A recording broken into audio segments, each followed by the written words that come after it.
You my ride? Wow, over 18 is right. I mean, it's cool and all. I'm down with MILFs. Oh, God. Where's your ride share, gal? Just went to the little girl's room. There she is.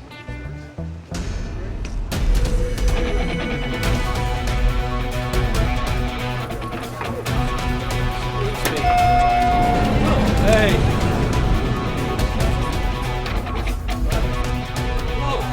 Oh, no, you didn't.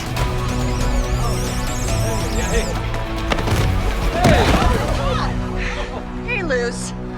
Miss me? How much do we love Debra messing? You say that to all the girls. No, not all the girls, just the ones we love.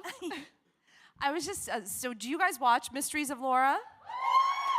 Yes. So Laura is an unconventional cop who excels at her job in unconventional ways. And the way that I personally relate to Laura is, as I was telling Deb backstage, I find work to be much more manageable than parenthood, which I think your character with twins would agree. Absolutely. Yeah, my character, Laura, there's a disaster waiting to happen every hour on the hour, and it's just a matter of surviving it. And, I'm a mom, too, and that was the thing that I really responded to about the character, was that it was the real life. It's like, life is messy, and especially when, you love your job, and you're into it, and you're working long hours, but then you also have kids, and single mom, and, it's not pretty all the time.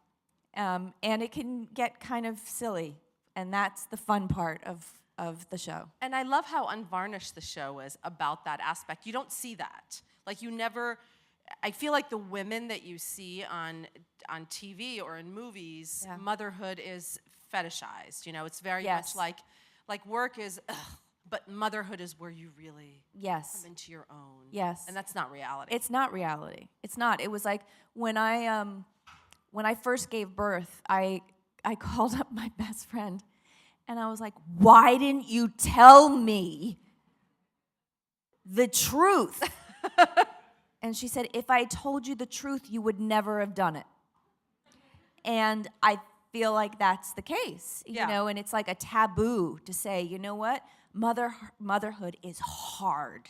And it can just make you want to rip your hair out. It's like living with or you're crying in the corner, like, this 5-year-old is like making me like suck my thumb. No, that actually happens to me where I'm like, I literally can't have this conversation for the 8th time today. I can't. Right. You are not bringing a sword to school. You're just not. Yes. Like, it simply is not happening. And so I'm with you. That's what I really, from the very beginning, responded to about the show was none of it was glossy or glamorized. It's like, you know what? Life is hard, period. And we're all doing the best we can. And sometimes, we have good hours, and other times, we have really bad hours, and life just keeps going on, and you just keep trudging along. And that's what I liked about it. And also in the workplace, it's the same thing. She's got a boss who gives her a hard time. She's got, oh dear God, her half-sister is a special case. So can we talk about her family situation? Yes, indeed. This week's episode, this is the first half of our season finale, which is chock full of shocking, wonderful twists and surprises. But Debbie Ryan from Jessie fame and many other things is coming on as my half-sister. And no one even knew that Laura had a sister. That tells you about their relationship. Much less one with a rap sheet. Yeah. And she's, the bad egg. And it's really interesting to see how estranged siblings deal with each other when there's a crisis. And then, of course, the father who makes excuses for, the child, and you just want to punch him in the face. So I think it's just added a new color to the relationship with the wonderful Robert Klein. And I have to tell you, I had no idea until watching the show how great you were at physical comedy. Thank you. I mean, like the chase scenes and the tackles, and I know it's not comedy per se, but I was going to say, have you ever seen Will and Grace? Well, Will and Grace was not an action show. I did This a is, little full physical on. comedy on that show. But this is like full on, like chasing. This is full on tackling. physical action. Yeah, that's what I should have Action, said. Yes. yes. And they make me look very good because I'm actually a horrible klutz. I mean, the amount of times that I have like sprained my neck and my lower back and my shoulder and my hips. Really? I mean, yes. Oh God, yes. On Will and Grace, and I'm a cripple basically. And somehow they make it look as though I am Amazonian and, you know, Tough. I I'm mean, tough like- and can like run for miles on end like a jaguar or whatever. And I appreciate it. That is definitely glossied. How has Laura changed over the past 2 seasons? Oh gosh, I think the whole show has really evolved and in a way that we're all really proud of. I think that the homicide stories are much more complicated and have a lot more twists and turns, and in that regard, it gets to show off Laura's intellect even more, which I love. That, you know, she does not care at all about what she looks like because she knows that she brings the goods with her brain, and but she also has a very messy relationship with her ex-husband, and that has really been explored. And that's another thing that I think is meaningful to me, is to be able to see a messy relationship where there's still pain, there's still anger, but there's still love, and there's still desire, and there's confusion, and there's bad timing, and instead of the ex just being the villain. And that's just sort of an easy way out. And so that's been really interesting to play with. And then this season, they've really gone deeper with all the characters and all of their quirks. And so that's been fun. And another thing that I find really interesting is that, as you were saying, the criminal aspects of this series aren't your usual, like someone gunned down in, I don't know, a domestic dispute, but like the episode airing tomorrow is an issue that I had no idea even existed. You know, I don't know, can we talk? I guess we can't, right? Can we talk about it? Can we talk about it? I don't know if we're going to talk about it. Well, anyway, it involves drugs in a way that I've never seen explored. Yes, That's yes. a safe way to say it. That is the safe way, yeah. And you know, it's great to have an escape, you know, at the end of your day, to be able to come home at 8 o'clock and to be able to have a show to watch with your family, but also to have it be relevant. You know, to be able to have stories written that, you know, last week's was about Cuba. And, you know, so these are issues that are very, very present, and that feels more relevant also. It's interesting too to see, you know, and I see this on The People versus O.J. Simpson on FX, the exploration of kind of the tug of war between career and motherhood, which you really, again, don't see very much. Like you know, Sarah Paulson, who's incredible as Marcia Clark. I don't know if you've been watching it. Yes. But the show is so honest in how this is the case of a lifetime, and she's so ambitious, and she so wants to win. And like your character, so smart and so driven, and yet she knows that someone is paying the price, and the price is the kids. Often the You know? kids. Yeah. Very, very often. And, you know, I mean, you're a working mom. Yeah, I'm a working absolutely. mom. This is something that is a reality for us every day. You know, we want to be the best at our job, and we want to be the best mom and the best friend and the best X, Y, and Z. And, you know, it's the old saying, you can't be everything to everybody all at once. And sort of coming to terms and saying, you know what, it's okay for you to be a great present mom for this period of time if you're really, really there and present and you show up. You know, if you need to go off and do this for work, you know, to help the judicial system, which also is an important thing Exactly. to, you know. And you know, this seems like the role could not have been more tailor-made for you, because I think it really showcases everything. You know, Will and Grace was an amazing, trailblazing, awesome show that just lives, that's timeless. and it was very funny and very thoughtful. But this, I think, is much more of its time. Does that make sense? Like wow. the inevitable dilemma of the single working parent. Yes. I mean, that's Yeah. the reality for a lot of people. Yeah, and it's when we were on Will and Grace, I used to get letters back then. We didn't have Twitter for people to communicate to. Like you had fax machines, right? We had fax machines back then. Yeah. Yeah.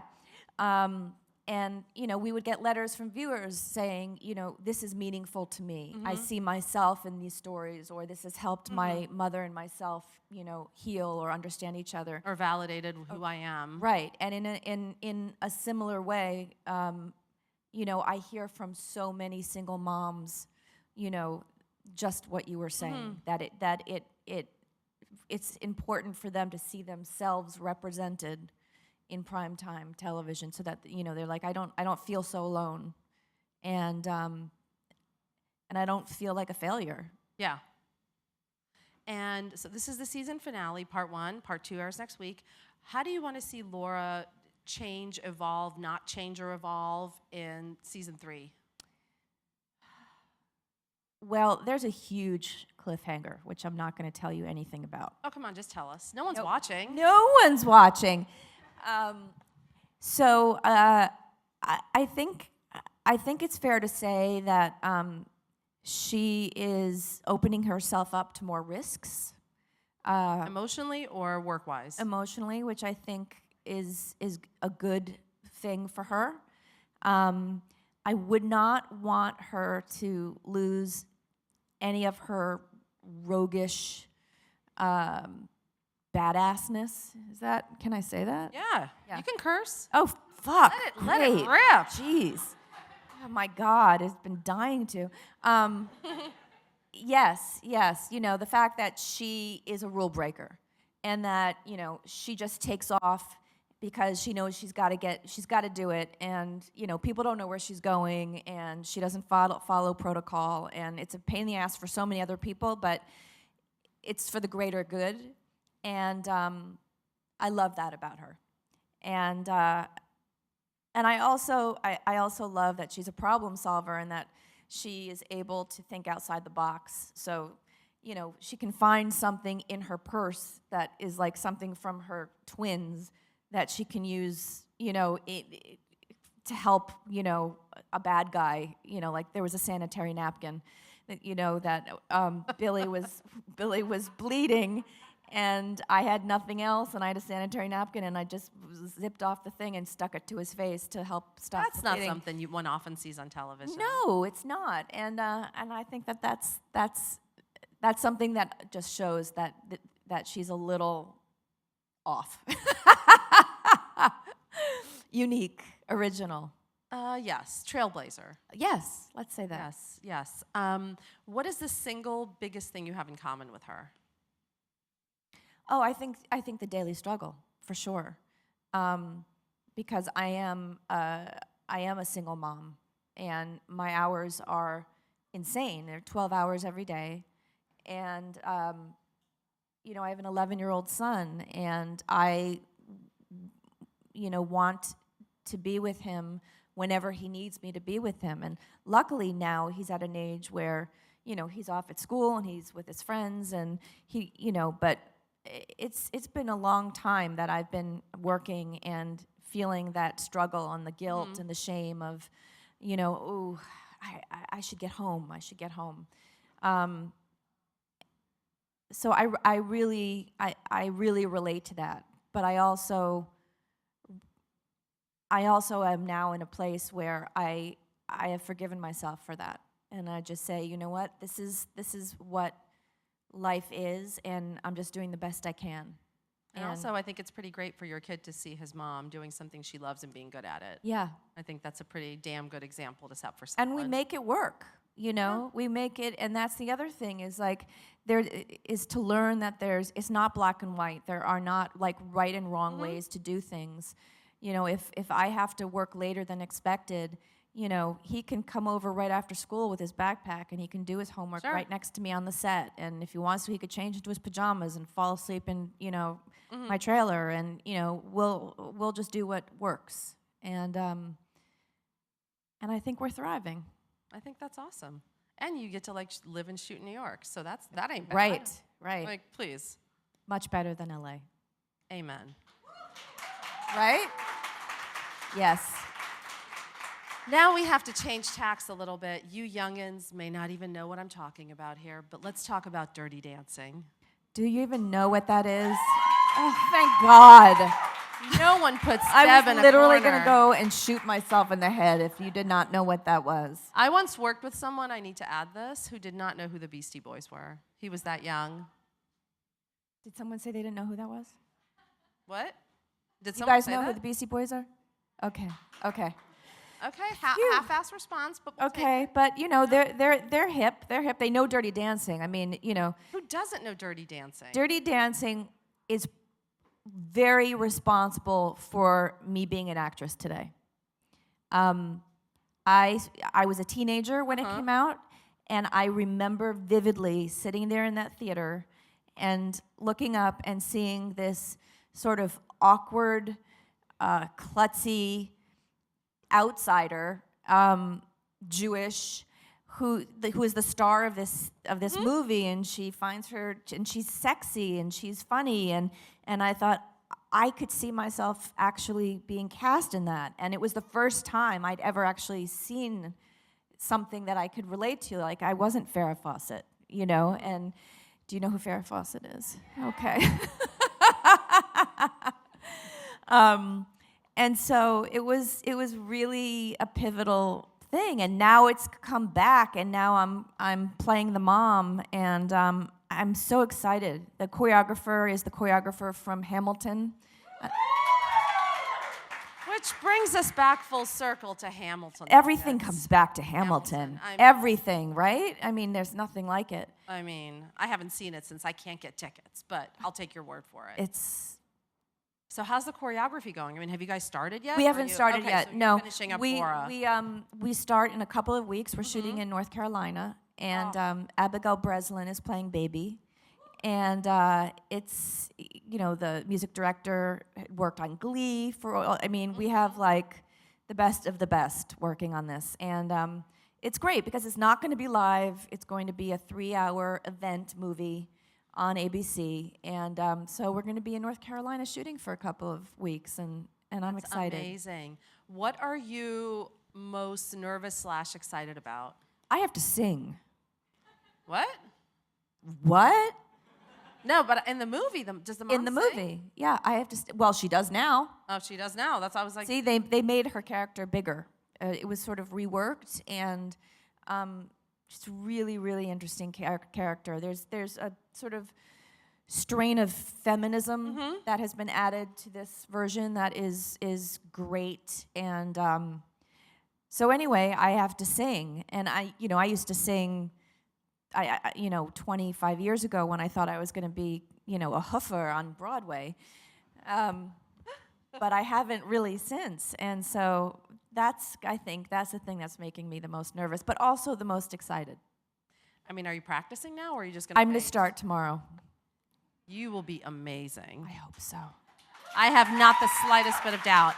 But I do have to ask, is the signature line going to be in there? No one puts baby in the corner? Come on. Okay. It has to be, right? I mean, that's everything. That's everything. I mean, we should all have T-shirts made. I mean, I love it. hashtag nobody puts baby Oh my, in the corner. I mean, please. Right. Oh my God, your son is going to be so impressed. I don't know about that. Yeah, you're He's right. impressed that Debbie Ryan is playing my half-sister on Mysteries of Laura. That's what he's impressed about. He's like, Jesse! It was actually his idea. Yeah. How is it being back on network TV? Is it grueling, or do you find it just more, I guess, I know you did Smash, obviously, so this has been, I mean, Oh, thank you. it's not like this is a new thing for you, but now that you're headlining a show. Yeah, it's a lot.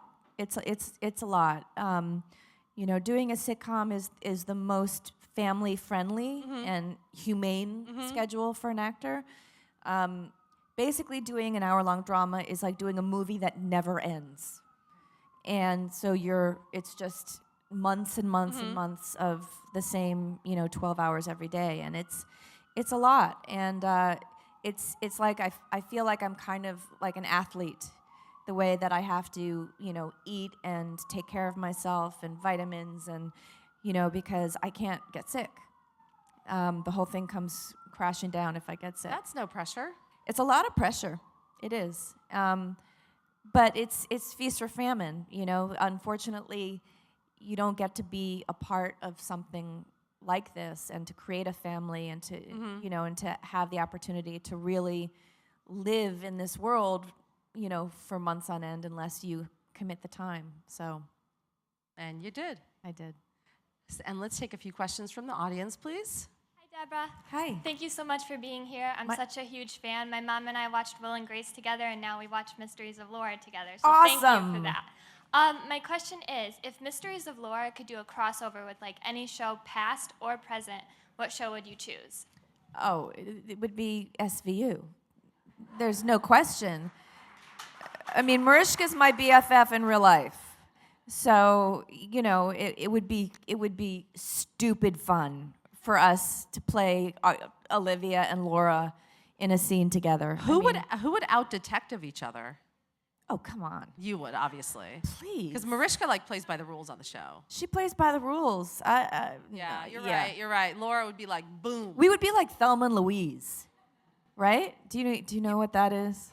Okay. No, you'd be like, hey, Olivia, I'm going to run out for coffee, and then come back 5 days later. That's right. Yeah. That's right. With the body. Yeah. Yeah. And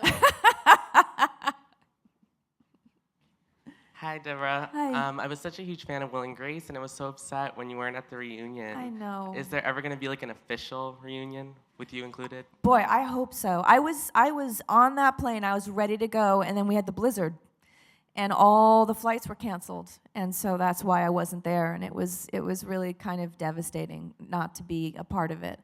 But I watched it and wept and cavilled, and it was beautiful, a beautiful tribute. I would love a reunion for the four of us. I mean, we love each other. We had the time of our lives. I think it's a little bit complicated because if you watch the series Ender, it happens 25 years in the future. So in a way, we already know what's already happened. So I think that sort of leaves us with like the geriatric Will and Grace, which I'm totally open to. So. Golden Will. Yes. Golden Grace. Golden Grace. Oh. See, we already have it. We're done. We're ready. Yeah. Sign me up. Hi. As the Grace to many Wills, I wanted to thank you for your performance in that show. Thank you. It was out when I was, dealing with a lot of my friends coming out, and it was sort of inspirational to see that relationship build. On another tack, I wanted to know if you were doing any Broadway anytime soon because I missed your last opportunity. Oh gosh, Outside Mullingar by John Patrick Shanley was my my Broadway debut 2 years ago, and it was a dream come true. It was spectacular, and I hope to be returning to Broadway as soon as I can. I'm actually doing a reading of a new John Patrick Shanley play next week. Oh. Yeah, so who knows? And we love him. He's amazing. Yeah, we love him. Thank you so much. Wait, before we applaud, this airs Wednesdays on 8 o'clock on NBC. Yes. And you want to watch it because it has, okay, I'm not giving anything away, an amazing escalator scene. It does. And it's a two-parter, and you don't want to miss it. I promise you. The escalator Seriously. scene alone is spectacular. Thank you so much, Debra. Thank you.